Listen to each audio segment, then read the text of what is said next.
Good evening. Welcome to Whacked Out, Cracked Out Wednesday. It's a pretty crazy news day today, and I really do think that Mike Tyson would agree that it's pretty messed up. So I've got a lot of tabs open for you tonight. Tonight was one of those nights that man, I'll tell you.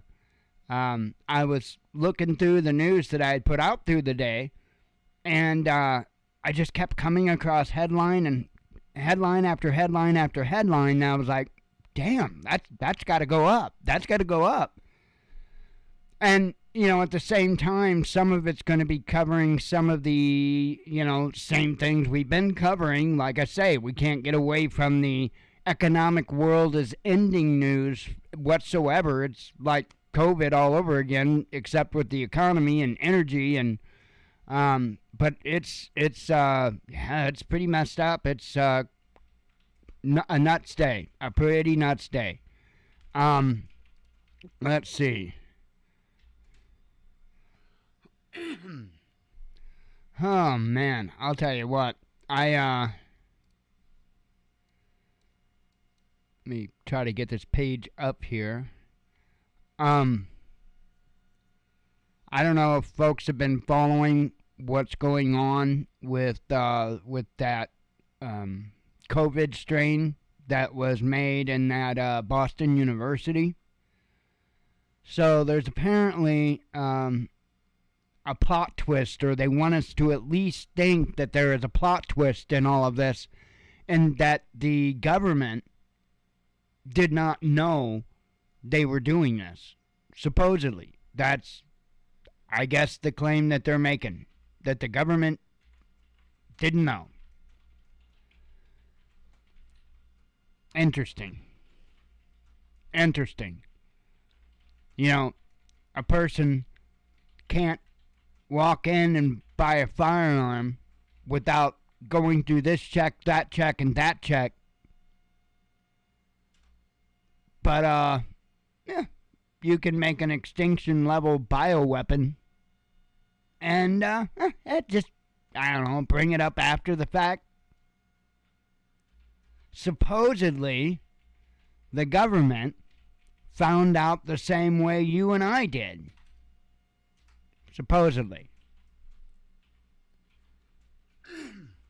Or Mike Tyson might think supposedly. But anyway. I don't know.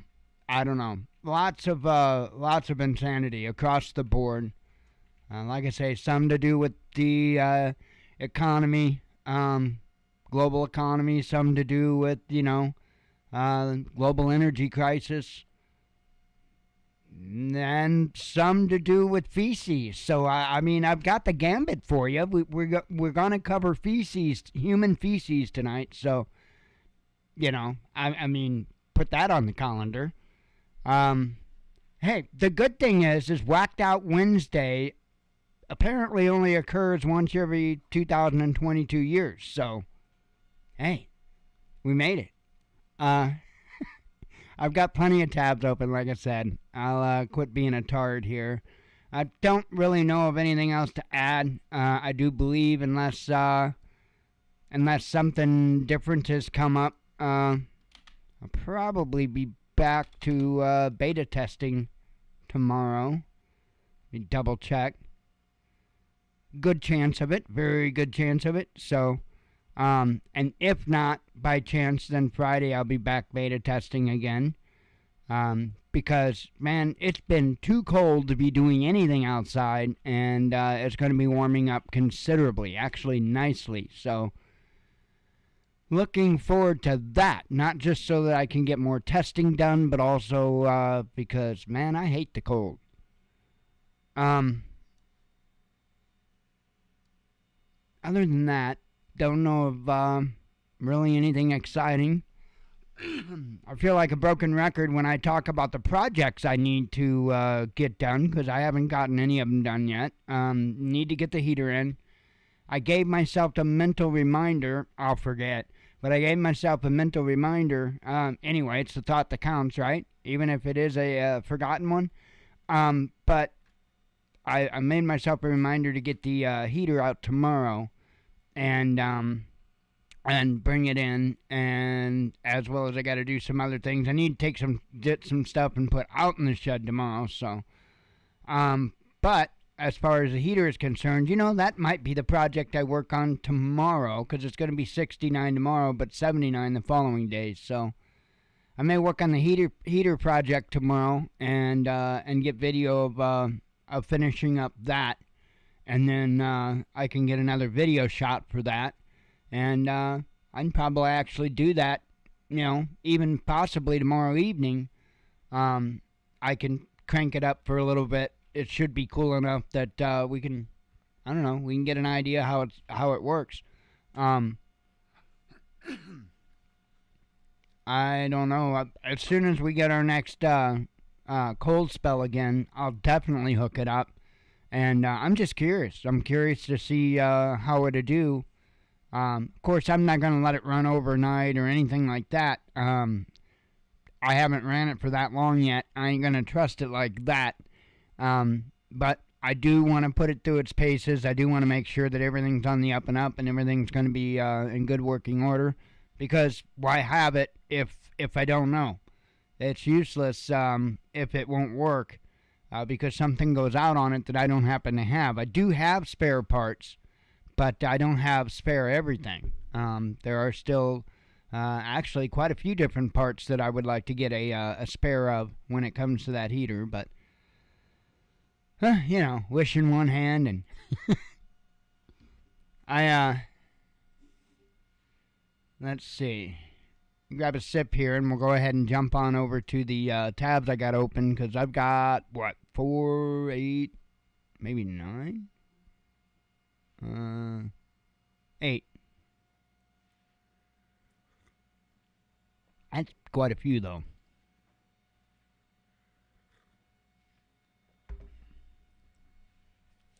All right.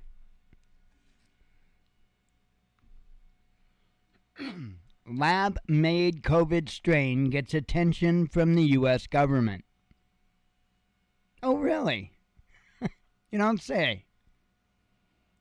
The Boston University researchers who developed an unusually deadly strain of the virus that causes COVID-19 did not clear their endeavor with the National Institute of Allergy and Infectious Diseases, the agency claimed on Monday, announcing it would be seeking answers as to why it only learned of the experiment through media reports. Like I said, they claim that they heard about it literally the same way we did. The original grant application did not specify that the work might involve gain-of-function type research. NIAID Microbiology and Infectious Diseases Division Director Emily Erbelding told Stat News, adding that none of the group's progress reports mention this crucial detail. NIAID and its parent agency, the National Institutes of Health, partially funded the study.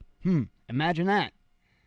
Despite multiple NIAID and NIH grants listed in the preprint paper, however, Director Ronald Corley of Boston University's National Emerging Infectious Diseases Laboratories, insisted on Tuesday that the school had paid for the research on its own. Corley argued that the federal funding had merely gone toward developing a system that would later be used in the controversial work. Besides, he said, the work didn't qualify as gain of function because the resulting strain had only killed 80% of the infected mice, while the original Wuhan strain of the virus had killed 100% of the mice it was tested on. The researchers had created a hybrid of the original Wuhan strain of SARS-CoV-2, or CoV-2, with the spike protein from the I already told you this stuff yesterday. But I mean, this is just insane, right? So that's their stance. That's their claim that they did. We didn't know a thing, We funded it, but we don't know none. Our premium boy just wrote the check, you see.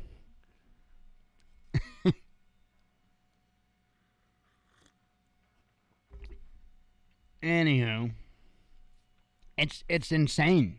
It's insane. How can you not know?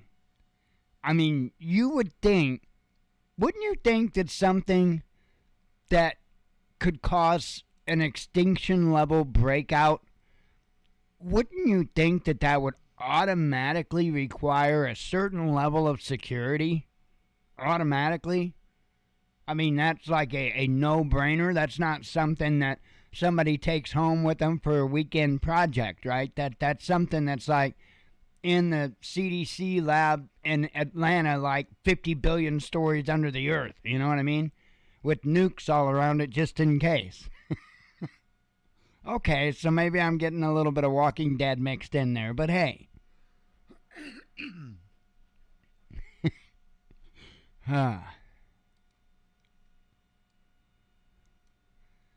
Putin introduces martial law in former Ukrainian regions.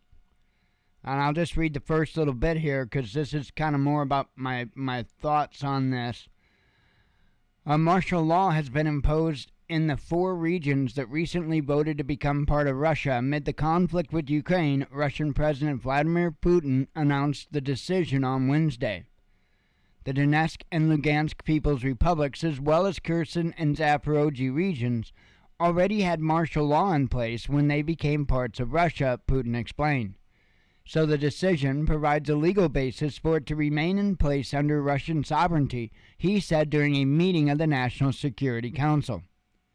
The document signed by Putin introduces martial law starting at midnight on Thursday. It also orders various parts of the Russian government to submit corresponding action plans within 3 days. In a separate decree signed on Wednesday, the Russian president ordered a state of mid-level response in several other parts of the country bordering Ukraine.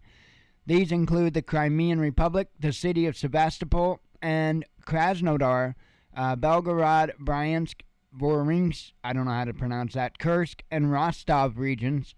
This is a special regime that gives officials additional authority to ensure security and rapid reaction to any emergencies. People in the four former Ukrainian regions voted in referendums. You already know that. I'm not going to go into the backstory. I think Putin is getting ready to make his stand. I think he's getting ready to make his stand. I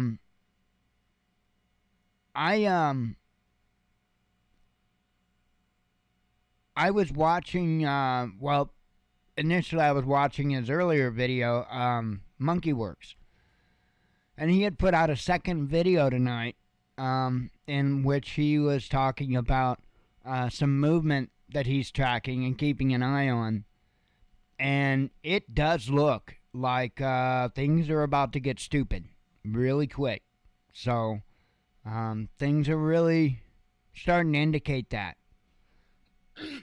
That would most certainly be a reason for Putin to do this. Also, let's not forget, China has told its folks that they need to get the hell out of Ukraine if they know what's best for them, essentially.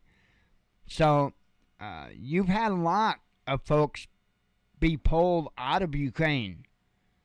But now, with China pulling folks out of there, that's probably an important point to think about. I think it's about to really get stupid over in Ukraine. I'm not saying that in the coming days we're going to be completely enthralled in a global war. No, I'm not saying that whatsoever.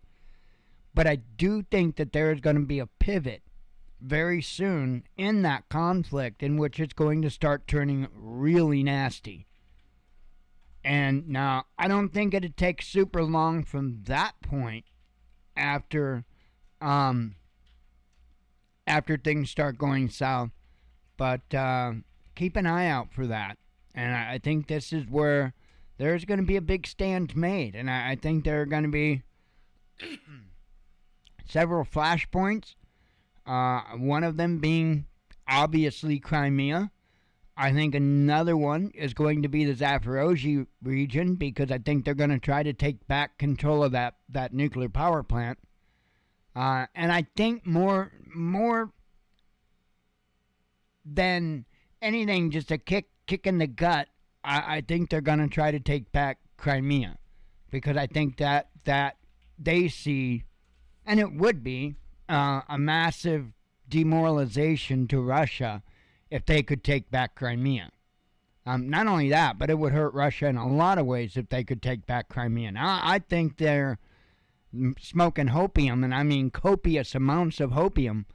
But, you know, with NATO giving them essentially anything and everything that they can dig up, who knows what's going to happen. Oh, man.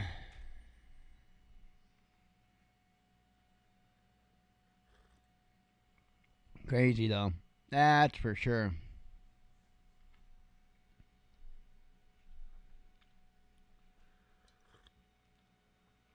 Alright. I have a couple of vapes. We'll move on to the next story. We're going to talk a little bit about the deal with inflation and energy. Because, again, like I said yesterday, this is very reminiscent to me of the we'll call it the COVID era, right? Where we couldn't do a show without talking about COVID. And it's getting that way about the economy and energy problems. And I think much for the same reason. I think they are telling you what you're going to go through without messing around at all. I think they're telling you what you're going to go through. And unlike COVID, I'm pretty sure that we're all going to have to abide by this. And what I mean by that is if they turn off your damn power, guess what? You're either going to do for yourself or you're going to be without power. So you really kind of don't have a choice in whether or not you participate in their game. Just make sure you've got your own game going on so you don't have to worry about their game.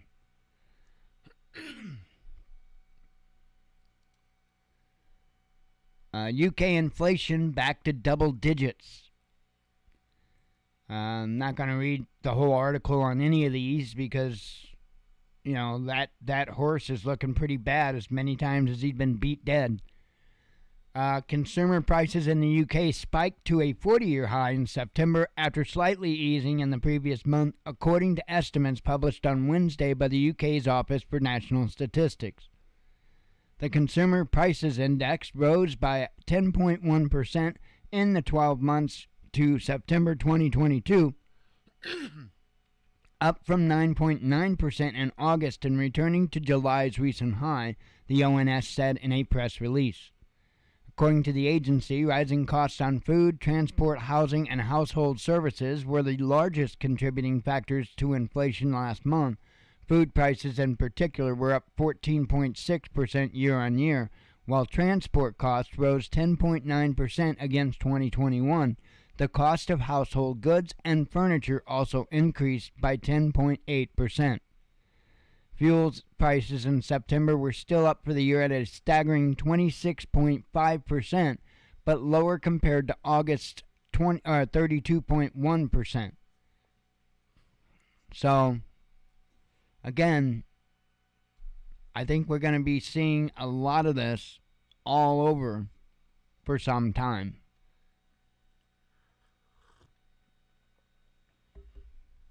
Now, that's the UK. We know what's happening in the US. Here's the EU. They're smashing historic highs. Price growth in the EU surged to 10.9% year-on-year in September, marking a new record high across the 27-member bloc, the statistics agency Eurostat reported on Wednesday. The latest figures show prices have risen from the 10.1% print in August, thus posting a fifth straight month of growth. The rate stood at 3.6% a year earlier. Meanwhile, the annual inflation rate in the Eurozone, a subset of the EU comprising 19 members that use the euro as their currency, increased to 9.9% in September, a jump from August's 9.1% and last year's 3.4%. The price growth is still being driven by spiraling food and energy costs, and, well, you know all this stuff. So, crazy, crazy, crazy, crazy.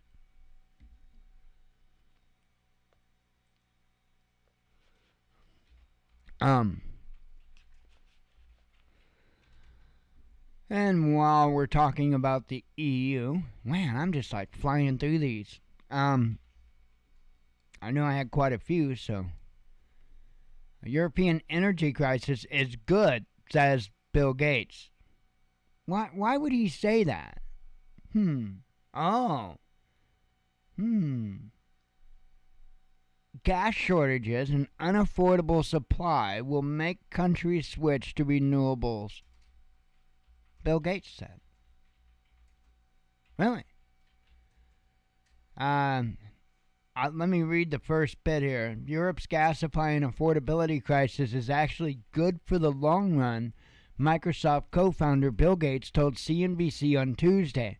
He explained that it would ultimately force the continent to embrace renewable energy, adding that people won't want to be dependent on Russian natural gas.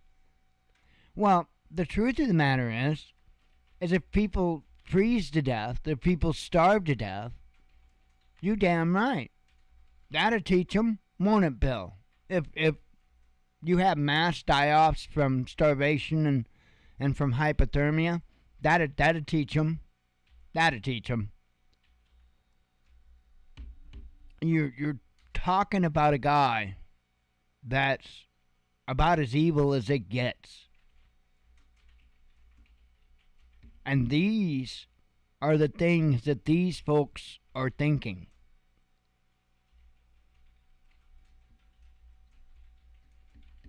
What gets me is how we just play the game. It makes no sense to me. An entire planet of people. Why aren't these people cowering in the darkness somewhere?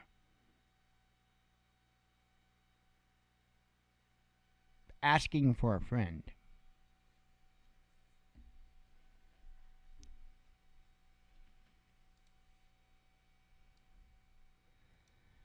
Bezos issued dire warning for the U.S. economy. Amazon founder Jeff Bezos has warned that the U.S. economy may be headed for a recession as surging inflation is causing too much pain. He expressed this view while retweeting CNBC interview with Goldman Sachs CEO David Solomon on Tuesday, in which the banker warned that he saw a good chance of a recession in the U.S. and advised business owners to be cautious and prepare for more market volatility as growth headwinds mount. Yep, the probabilities in this economy tell you to batten down the hatches, Bezos wrote on Twitter in response.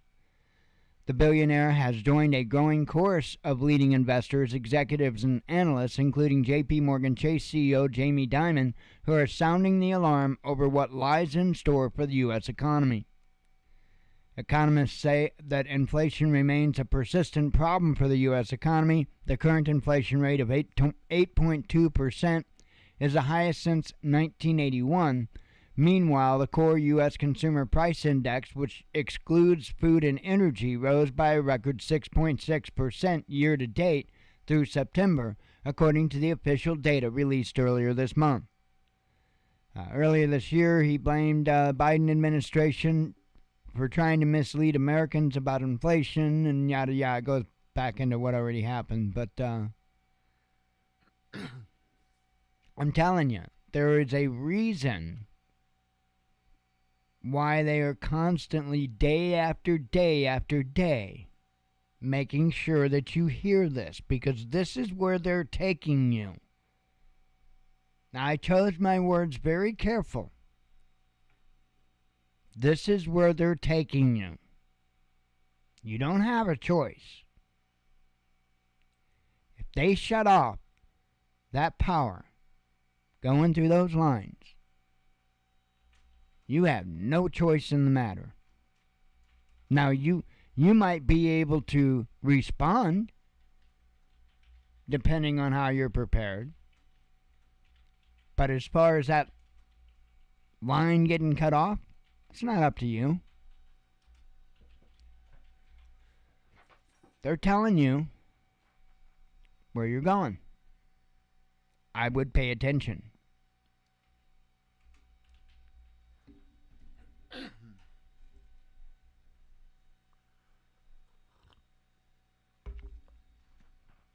I told you we were going to talk about feces. I didn't believe me.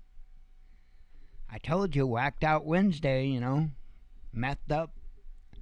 Feces plagued U.S. city to spend $1.7 million on one public toilet. Holy cow, that thing better be like the Taj Mahal of crappers, you know what I mean? The Taj Mahal of crappers. Man, this is insane. But I'm going to do a Jen Psaki circle back to a prior comment about having a planet of people and not understanding why individuals that are responsible for things like this aren't cowering in the darkness somewhere. My friend really wants to know.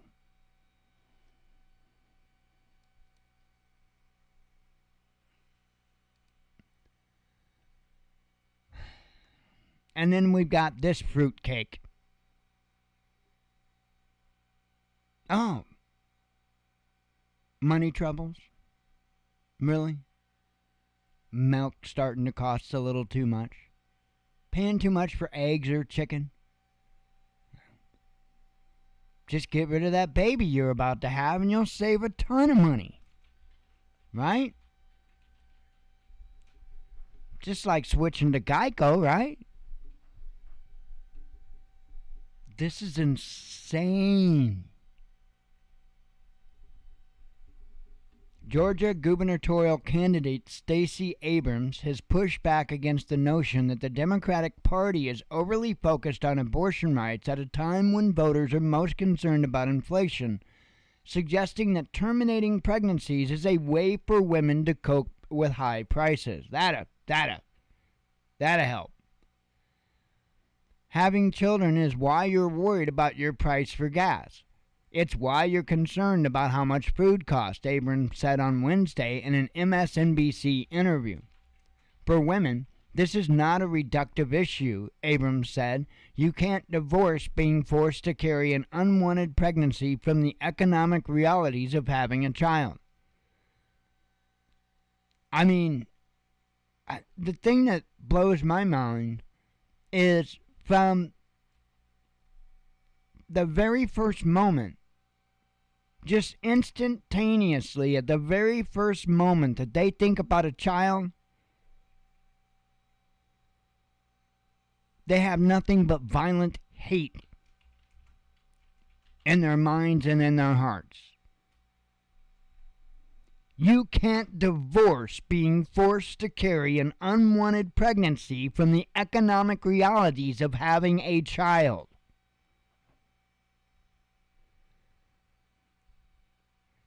That is one hell of a hateful remark, in my opinion. Really. Really. Well, I'm not going to get into this like I'd like to. I want to, but I'm not. I'll refrain.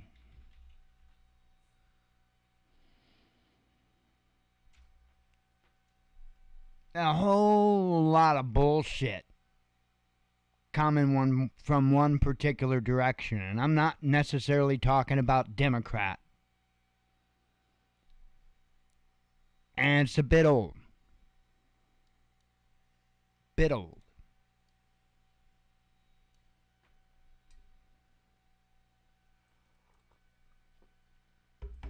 But I digress.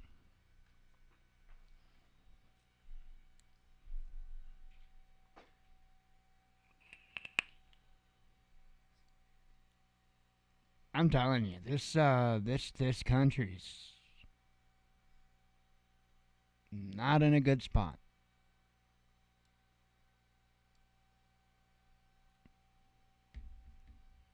And I wished that I could see some way that the divide could be patched. But it don't. There are very, very, very core values on the line here for individuals. I'm not a political person. I hate red team and blue team. I despise them both equally. But even I'm being dragged into the nonsense. Because both sides are proposing absolute idiocy. At the same time that both sides, once in a while, have a halfway decent idea. However, usually the implementation of it, either side, is bureaucratic and expensive and just bullcrap.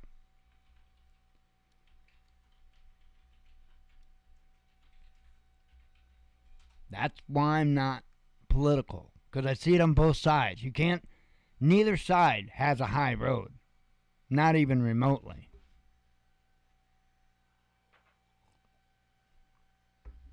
You got the left that want to push people in that type of a life.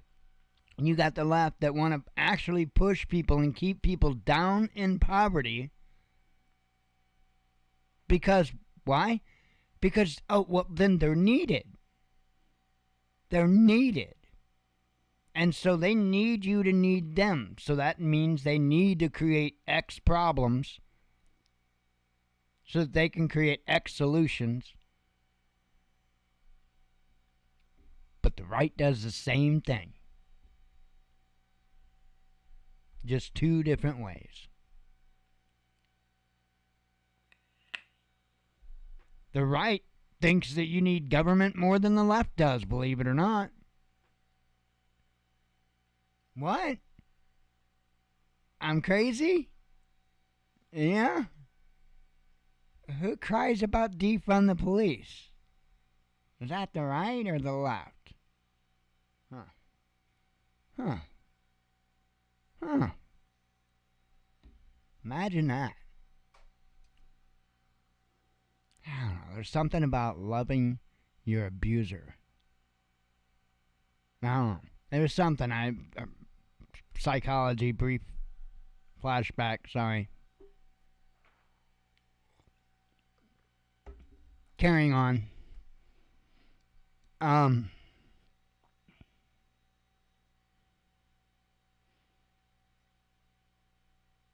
I don't think that there is any way in hell, and I don't say this to be a Debbie or a Donnie Downer. A Donnie Downer. I don't say this to be a Donnie Downer.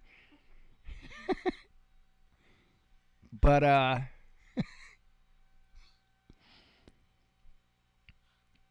don't see a way of fixing this. Period. And when I say that, I'm talking about across the scale, whether we're talking about the global issues that are going on, whether they be military, whether they be economic, however they be, or the domestic. There is a whole lot of crazy going on.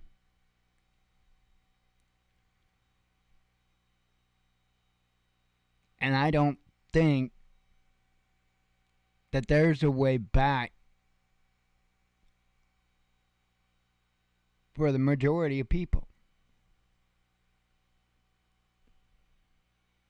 And when I say back, I mean to where people are willing to sit down and discuss stuff anymore. Because things have gotten so extreme believe me, as somebody that doesn't pick a team, it is whack what both sides have to say right now. Completely.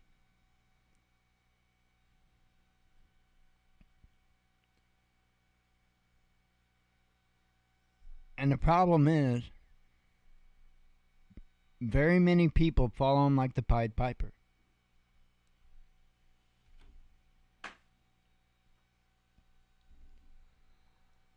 I don't know, folks.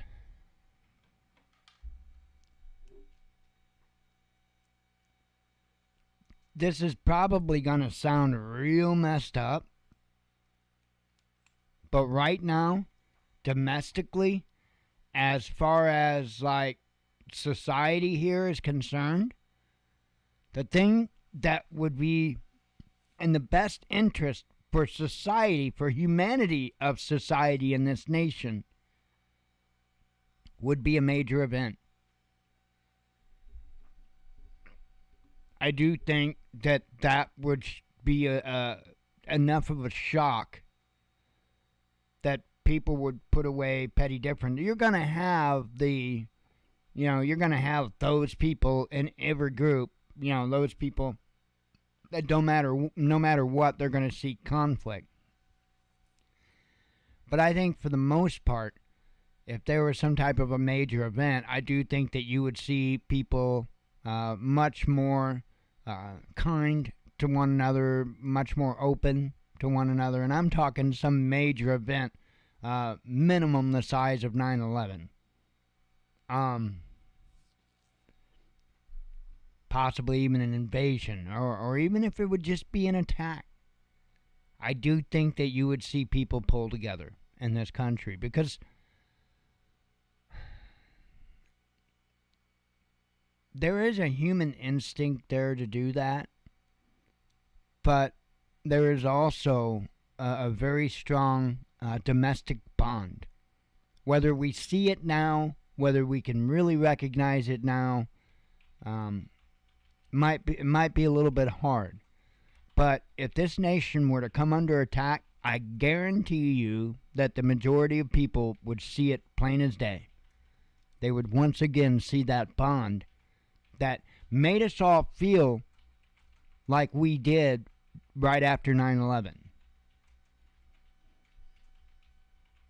That's the only thing, in my opinion, that could bring this nation back together again, to where we would have any chance whatsoever as far as a nation is concerned. Because I'm telling you, regardless of the label that's on the land, change is coming. If something major doesn't happen, change is coming. I don't know if it, who knows what it'll look like. Literally, the sky's the limit on how things could change. I don't know. We're in some pretty crazy times. Pretty crazy times.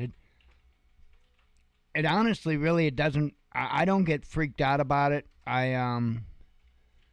This is something I've thought about for a real long time, and I mean, I've wargamed worst case scenarios for, most of my life, to be honest. So, I just kind of look at it as you take it as it comes, and that's the way it's been for my 50 years on this damn planet as it is, so really, honestly, don't see it being a whole lot different. It's just the different things I'll be doing will be different. You know what I mean? Still gonna be live. Still need those basic core things, the same basic core things to survive. Anyway, let me read through some headlines here, and then, oh, yeah. I'm gonna probably make a video, and I don't know exactly when this is gonna happen, but I'm warning you, and this is the first serious mention of it. I'm warning you that coming before long, there is going to be a contest, and I don't know all the details yet whatsoever. I just know it's got to happen. We're gonna have a contest, and I don't know what to be a prize. I don't know, because we really can't afford much of anything. But I got to come up with something. We're going to have a contest here. And the contest is going to be for whoever makes the prettiest "end is nigh" sign. And if anybody wants to blame anybody for this idea, you look towards the direction of Ma'am Country Living, because he is the one that is encouraging this. I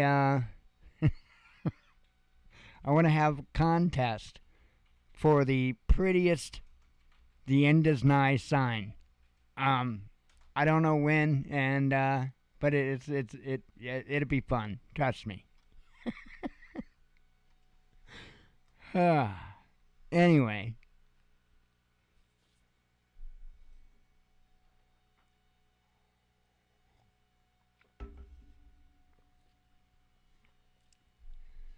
Let's see.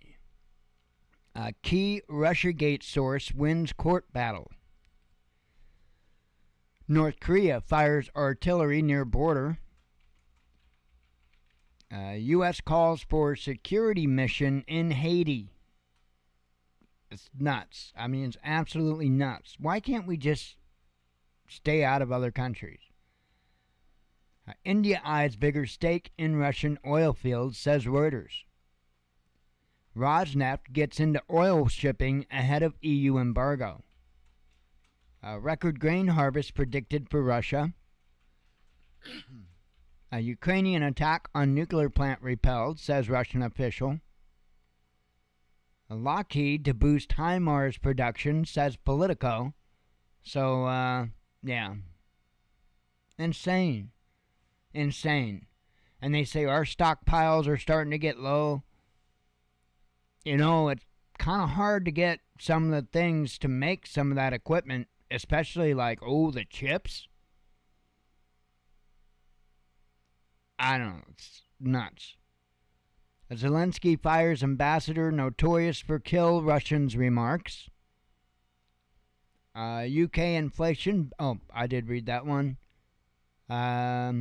Europe to face worst gas crisis in 2023, says Qatar. Top EU diplomat apologizes for jungle remarks.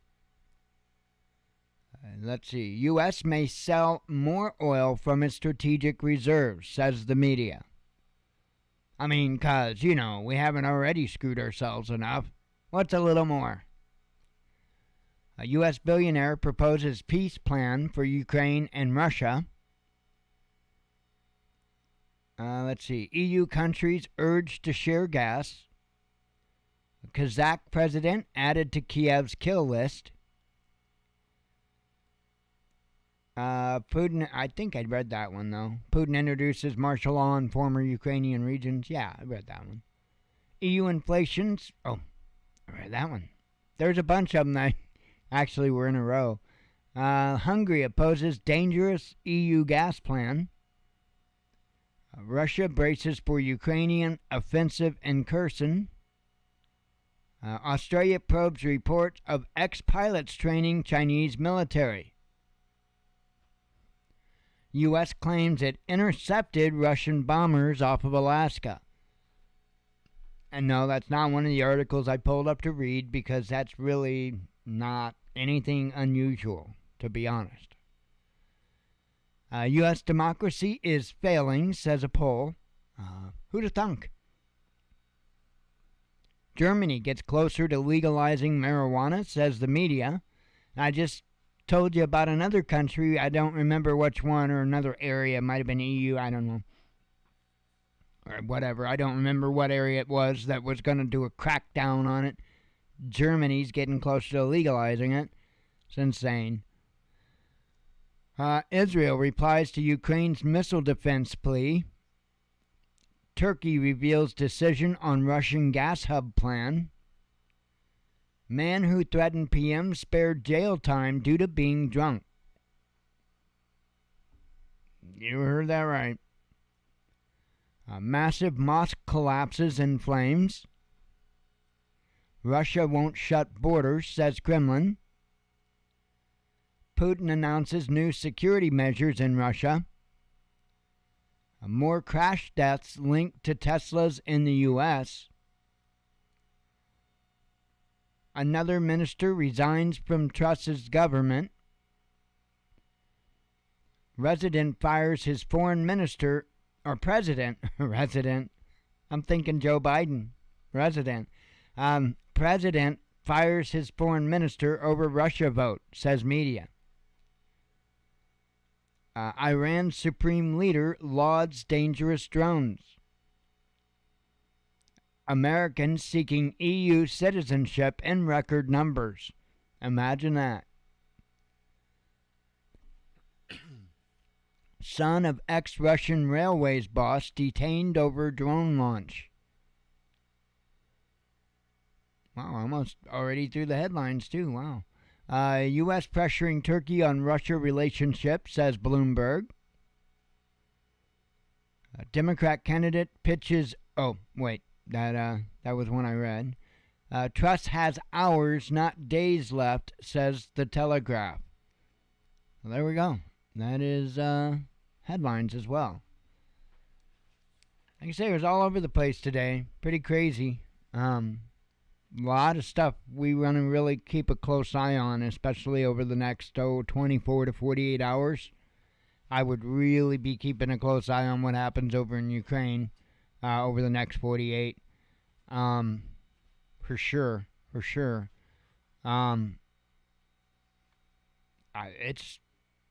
a lot of stupid stuff that looks like it's about ready to go.